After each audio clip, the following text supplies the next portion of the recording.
We have all heard about the benefits of journaling and how much it can help on our own personal journeys. But what if I told you that through my own experience, journaling every day actually negatively impacted my mindset? It was negatively impacting how I felt day to day. I'm going to talk about the mistakes that I made when I started out journaling, and then I'm going to share tips and tricks so that you can journal more effectively and help you get all the mental benefits that you should when you journal properly.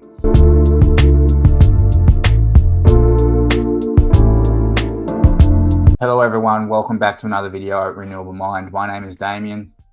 Here on this channel, I like to discuss everything that you need to know when you are on a personal growth journey, whether that be improving mental habits, whether that be increasing your emotional awareness, and even helping that physical body so that you can keep mentally fit as well. Without further ado, let's get straight into this video today about journaling. So this is going to be about journaling 101. I'm going to share my experiences first and talk about firsthand the mistakes that I made that actually made journaling, the process of journaling, negatively impact how I felt day to day. So this is my experience. I started out journaling first between 2017 and I did it consistently through to 2020. Obviously, this was around the pandemic period when I slowed it down. But what was important was I was actually in a pretty good spot in life. Technically, I had a good job. I was starting out my own business. I was in a stable relationship, but overall, for whatever reason, I was just in a bad headspace. And although I didn't know how to journal effectively, I thought it would be beneficial when I was researching about, improving yourself mentally, improving yourself on a personal journey. Of course, we all see the same things about how much keeping a journal can help and be effective when you are feeling certain emotions or certain feelings. So, although I didn't know how to do it, I guess, effectively, I was confident enough in my own writing ability, in my own ability to express my emotions, that I would just basically use it as a mind dump. Every day I did an entry. It was not hard. Sometimes it would be at least a paragraph to up to a full page. I was writing every single day, writing my journey. And because I was in a bad headspace, what I would basically write about was how negative I felt, why I felt negative, and it compounded over time. I continued to journal in 2021 to 2022. This was during and slightly after the COVID experience, which was a tough mental period for a lot of people, no matter where you were in the world. But basically, I had dialed the journaling back from sort of every other day to maybe 3 or 4 times a week, but I was still doing it consistently and I was still doing it in the same style. I then had a break in 2023. I don't think I journaled at all in 2023, and I started again in 2024. But come the end of 2024, when I was going through some old things, I came across my journals that I'd started back in 2017. Now, at this point, these journals were 6-7 years old. And I thought what would be interesting would be to reread these journals and just sort of see how far I came or the progress that I'd made since then. Now, rereading these journals over a few different nights, what I realized was I was writing about the same thing each and every single night. Now, I was doing it in different ways, but the overall message was the same. I was writing about how depressed I felt, how much I was unhappy with my life, for what I was blaming different areas of my life without actually expanding on it enough, without actually using specific tools that we're going to talk about later to dissect it a little bit deeper. All I was doing was just compounding my own thoughts, writing it on paper. It was almost like I was condensing the depressive feelings that I was having. I was making them even stronger by writing them down on paper every day, one after another. So, discovering who you are while journaling. This should be the overall sentiment of why you were journaling, because journaling is a reflection of your feelings and your current emotions. So that's as using it as a mind dump is not the wrong way to go about it. But what I learned about how I was journaling was that I was not doing it effectively enough by dissecting what I was dumping out. I was just consistently dumping out the same thing. And what I realized when I was rereading everything was that I was not progressing. Although I was journaling, although I was emptying things out of my mind, as I said, it was more like I was layering on top my depressive thought patterns, that I was reinforcing them more and more. What I also thought at the time, when I didn't understand about how to journaling, was I thought it was bad to reread recent entries. So I thought the whole idea about journaling was to journal your thoughts, use it as a mind dump, and then you would come back to them years later and sort of reflect on how you felt. And that's what I did. But what I realized when I did that years later was I should have been doing that in a much smaller time frame. So I believe now, and we're going to talk about this a little bit too, that you should be rereading your entries, maybe on a weekly basis, maybe on a monthly basis at longest. That way, although you can get a clearer grasp of what are the consistent things that are bothering you, what are your consistent things you are thinking negatively about, so you can actively work on them in a time frame that is productive, instead of just compounding them years over years over years like I was initially doing. And that's what leads me to consistency is a fortune teller. Show me what you're doing today and what you're going to do for the next 3 months, and I will be able to see where you're going to be in the next year. So as I was saying, because I was consistently writing about depressive thought patterns, because I was consistently writing about what I was unhappy about, what I thought was negative in my life, all I was doing was compounding those thoughts and then making them still relevant time and time after again. Now that I've grown and progressed on my journey, I can see how I was keeping myself in a consistent headspace by consistently writing about the same thing and not doing anything productive about it. I was just mind dumping, and I was keeping myself in the same negative mindset. Now, a part of discovering who you are and part of doing these mind dumps is what is beneficial about having a journal is often your thoughts aren't understandable or translatable without assistance. When you've got a calendar of thoughts running through your brain each and every single day, you could have 100 things up there that are just flicking through without actually writing them down, without actually looking them on the paper. You can't process them enough. They just sort of stay up there and they build up. And this is where people get very, very overwhelmed very quickly.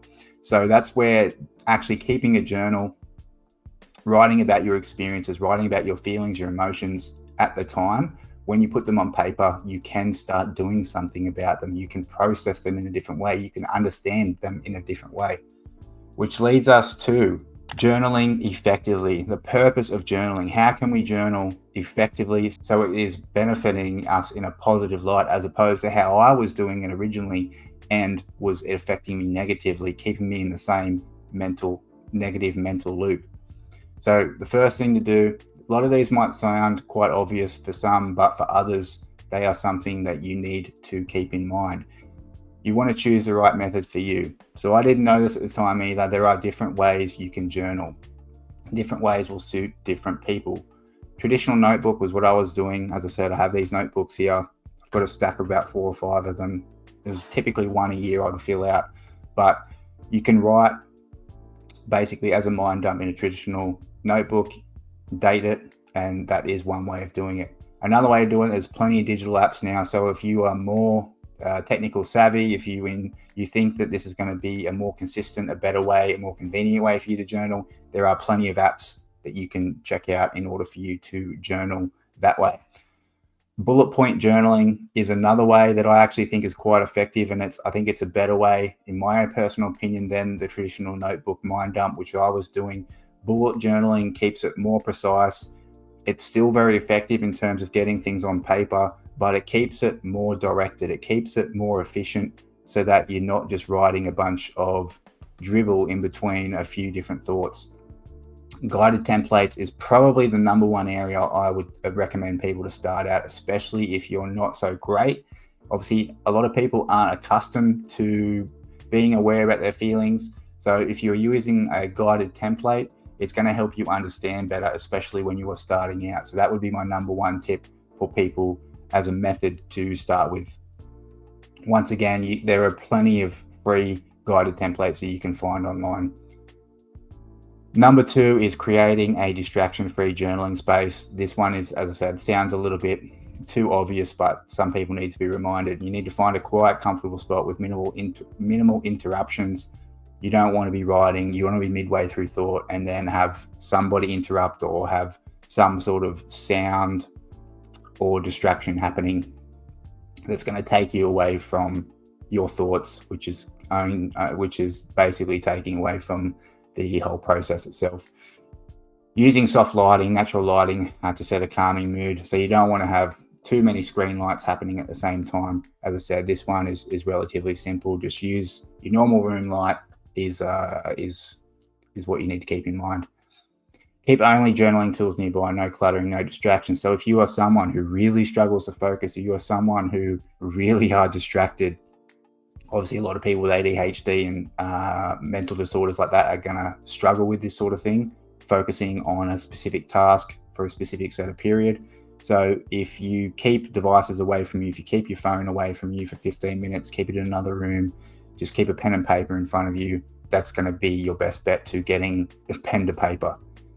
Make it a habit, not a chore. So I suffered from this a little bit as well. Set a consistent time each day, even if it just is 5 minutes. I was making it a habit. I was doing it daily. That's not what's the problem, but I was making it a bit of a chore. So, and as I said, because I was in a negative headspace, because I was thinking, oh, well, I've got to be dumping my mind. I feel like that led me more to writing negatively, because I felt like I had to write something. And what was relevant to me at the time, what I was consistently keeping in my thought patterns, was negative things. Don't worry about grammar or structure, just write honestly. And same thing too, I know a lot of people, even myself, sometimes when I write, if I'm writing on a birthday card, I'll really put a lot of effort into each lettering and trying to write as neat as possible. That's not really an issue. Don't try to worry about that too much when doing a diary. Just scribble. I've reread some of my things and I even struggled. It's good just to scribble it down. It's just, as I said, basically getting it out of your mind. Lastly, even a few lines, single words can be powerful. Try one word journal to capture your mood quickly. So if you are struggling with what to write for that specific day, don't stress over it too much. Just write a couple of lines, write a couple of single words, and that is still effectively journaling. It is going to provide some benefit. All right, tips and tricks to start. Now, this is a big list. What I would recommend if you are starting out new would be pick one of these to start with, hone in on that, and then add these as you can, as you feel comfortable enough that you are well attuned with the first one. Then you can start adding the second one, third one, fourth one, etc. So self-awareness and emotional insight. Describe what you are feeling and where you feel it in your body. It is important for you to be able to locate where that feeling is coming from. Is it actually coming from a pain point? You may have a negative thought about something that happened throughout the day, but if you can actually tie it to, oh, well, you know what, I've got this niggling back injury, or, you know, I've got a niggling pain in my foot. That's very important to document down. Identify the trigger, what sparked this emotion today. So when you do feel like something was either positive or negative, you need to sort of write about what happened so you can analyze that, and then you can use that data to better structure your days moving forward. Ask yourself, am I resisting this feeling or allowing it to exist? So this is an important one as you do go down the emotional awareness journey. It's important for you to understand, are you allowing yourself to feel like this for a specific reason, or is this actually true? Is this feeling true, or I'm just identifying myself with this specific feeling? What story am I telling myself about this situation? Is it true? So a little bit tied into the previous point, but often we tell ourselves things out of anxiety, out of catastrophic thinking. We let our minds go too far, and often we come too far from the truth. So just sort of bring yourself back, put yourself in a logical position to think about whatever it is that you are worrying about, for example, and ask yourself, what are the chances of this happening? Or am I just catastrophizing the situation? We next have growth and healing prompts. What belief about myself am I ready to soften or challenge? So you want to be challenging yourself. You want to be challenging the way that you think. Not too often. You're not going to be doing this daily, but just keep this in mind every few months, maybe quarterly, a year. You sort of have a reanalysis about why you believe a certain thing, because you might find that what you believed 3 months ago is not super in line with how you still believe. So it's okay to feel a certain way about something at a different period of your life. You also want to be nominating mistakes, where you're ready to forgive and what lesson did you learn. So we all make mistakes. It's okay. I think taking accountability for mistakes is a very, very important thing. It's a very important value that we should all have, is accountability.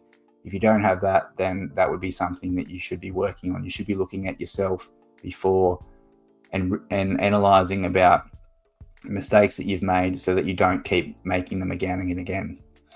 What would good enough healing look like this week? Now, this is going to differ week to week too. You want to give yourself a bit of grace period. Are you having a tougher week? Then maybe you're not going to put so much pressure on yourself for coming up with a solution that particular week. Other weeks, you're going to have more energy than others. So don't feel bad about maybe one week. As long as you are keeping active about it instead of reactive, then it is going to be a benefit instead of just ignoring it completely, or maybe having guilt about, oh, I wasn't able to fulfill that this week because X, reason X.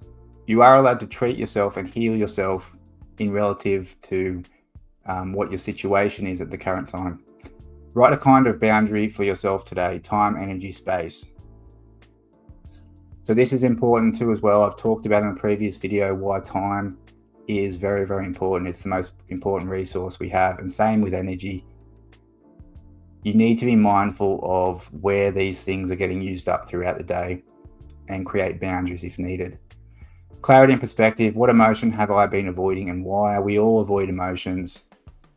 It's something that's wired into us, but just because you're avoiding it, it's not going to go away.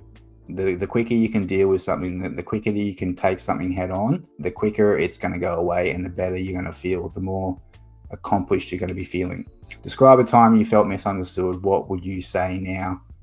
So we all have these times in life where we all feel misunderstood, whether it's by our own selves or whether it's by others. But taking into account, as we grow older, as we become more mature, as we go further down the personal growth journey, we are gaining more perspective. So what you sort of felt was wrong at one time is not going to be the same how you feel about it today. So keep that in mind and don't let yourself drag along baggage that's unnecessary.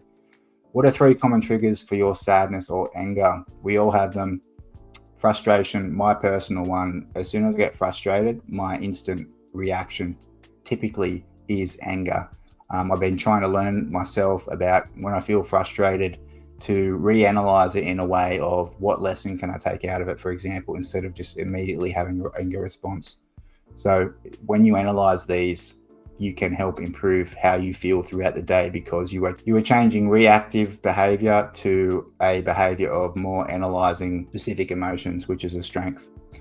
Next up, we have what strengths showed up during a tough moment recently. So we like to hone in on the negative things that happen throughout our day, throughout the week, but it is good to sort of start showing a little bit of gratitude for the strengths, the things that you did good. Give yourself the pat on the back that you deserve when you did have a moment of strength. So it's good to reflect on that and keep you in a more positive mindset. Gets us to the last one: positive and resilience. List 3 things you're grateful for today. This is definitely one. If you are going to be doing any of the ones above, add in list things you were grateful for. Keeping a mindset of gratitude, it's something that a lot of people will talk about. One other thing when it comes to journaling, sounds very cliche, but it is very important to keep in a grateful mindset. It could be something as simple as keeping your health. Maybe you've got a loved one around you. Maybe you have even something simple, a roof over your head. That you've got to be grateful for even the smallest of things, and it will make your perspective so much better. What does joy look like in your life right now? Another thing, hone in on the little things that you do get enjoyment out of life, because there are a lot of people who have bigger issues which overtake the smaller ones. So try and celebrate the smaller wins. Who in your life consistently uplifts you and why? Good to reflect on the good people that you have in your life. It can be tough to have positive influences in your life, especially modern day living. A lot of people are stuck in these negative loops. That's why I'm here making this channel. That's why I'm here talking about this kind of content. But you want to be keeping a reflective, mindset of which influences of people in your life are having a positive impact, because you not only want to reflect on that, but you want to let those people into your life a little bit more. Lastly, what's one small comfort you can reach for today? We all have our own little comforts, whether it's maybe a bit of a comfort food, maybe it's a comfort behavior, reading, writing, journaling, meditation, whatever it is. You can have access to these smaller, simple comforts day to day, no matter where you are, no matter how much money is in your wallet. So lean on those when you need them. That is it for today's video on journaling. If you did get something beneficial out of this video, please hit the like button. If you want to get one of my 3 weekly uploads, hit that subscribe button, hit that notification bell so you get notified when I have a next video. I appreciate you all watching, and I'll see you here next time at Renewable Mind.